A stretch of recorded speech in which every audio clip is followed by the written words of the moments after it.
భారత ఎన్నికల సంఘం స్వతంత్రంగా వ్యవహరించాలని, రాజ్యాంగ వ్యవస్థలు బలోపేతం కావాలని పలువురు వక్తలు అభిప్రాయపడ్డారు. సుందరయ్య భవన్లో రాజ్యాంగ పరిరక్షణ వేదిక ఆధ్వర్యంలో భారత రాజ్యాంగం, ఎన్నికల కమిషన్, ప్రజాస్వామ్యం అనే అంశంపై రౌండ్ టేబుల్ సమావేశం నిర్వహించారు. వేదిక కన్వీనర్ ఐతాబతల రామేశ్వర అధ్యక్షతన జరిగిన ఈ సమావేశంలో ప్రముఖ న్యాయవాది జవహర్ అలీ మాట్లాడుతూ, దేశంలో తాజాగా జరుగుతున్న పరిణామాల ప్రజాస్వామ్య సౌధాన్ని దెబ్బతీసే విధంగా ఉన్నాయని ఆందోళన వ్యక్తం చేశారు. ఎన్నికల కమిషన్ నియామకం విషయంలో సుప్రీంకోర్టు చీఫ్ జస్టిస్కు స్థానం లేకుండా చేశారని విమర్శించారు.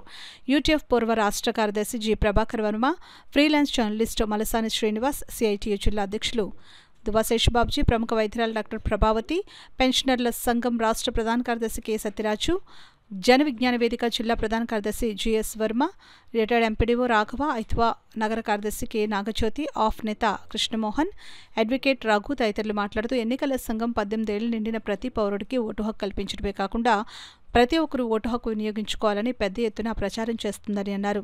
కానీ బీహార్లో స్పెషల్ ఇంటెన్సివ్ రివిజన్ పేరుతో ఓట్ల తొలగింపు ప్రక్రియ ప్రజాస్వామ్యంలో సామాన్యులకు స్థానం లేకుండా చూస్తుందని అన్నారు.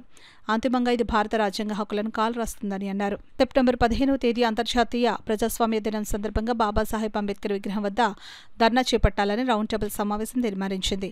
ఈ సమావేశానికి పలివెలి వీరబాబు ఆహ్వానం పలుకగా మలక వెంకటరమణ వందన సమర్పణ చేశారు. ఈ సమావేశంలో మేడిశెట్టి వెంకటరమణ, పాక చంద్రరావు, పిల్లి రామారావు, వాల్శెట్టి శ్రీను, లక్ష్మీపతి, దుంపల ప్రసాద్ తదితరులు పాల్గొన్నారు. అదే గతి భారతదేశానికి పట్టేలా ఖచ్చితంగా కనబడుతుంది.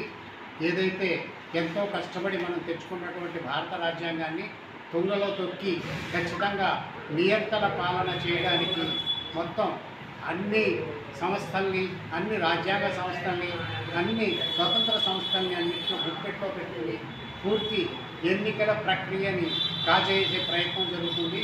అందులో భాగంగానే ఈరోజు భారతదేశంలో ఎన్నికల కమిషన్ పనిచేస్తుంది. ప్రతి ఒక్కడు, ప్రతి భారతీయుడు ఈ రోజున వ్యతిరేకించాల్సిన అవసరం, ఉద్యమించాల్సినటువంటి అవసరం ఉంది. లేకపోతే మనకి రాజ్యాంగమే ఉండదు. ఎన్నికల ప్రక్రియలో జరుగుతున్నటువంటి ఘోరాల విషయంలో జరుగుతున్న ఉద్యమానికి ప్రతి ఒక్కరూ కూడా మద్దతు ఇవ్వాలని కోరుతున్నాను. నమస్కారం. దళితుల మీద దాడులు చేస్తున్నారు. ఇవన్నీ కూడా ఏమి మాట్లాడుతున్నారు కేంద్ర ప్రభుత్వం, రాష్ట్ర ప్రభుత్వాలు కూడా.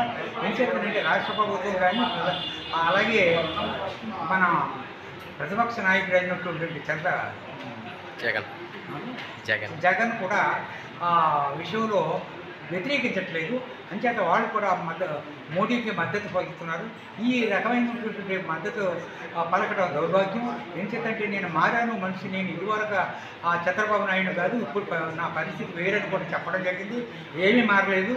వీళ్ళందరూ కూడా అతను తొత్తుల్లాగా ఉన్నారు ప్రధానమంత్రికి. అది కూడా ఖండిస్తున్నాం.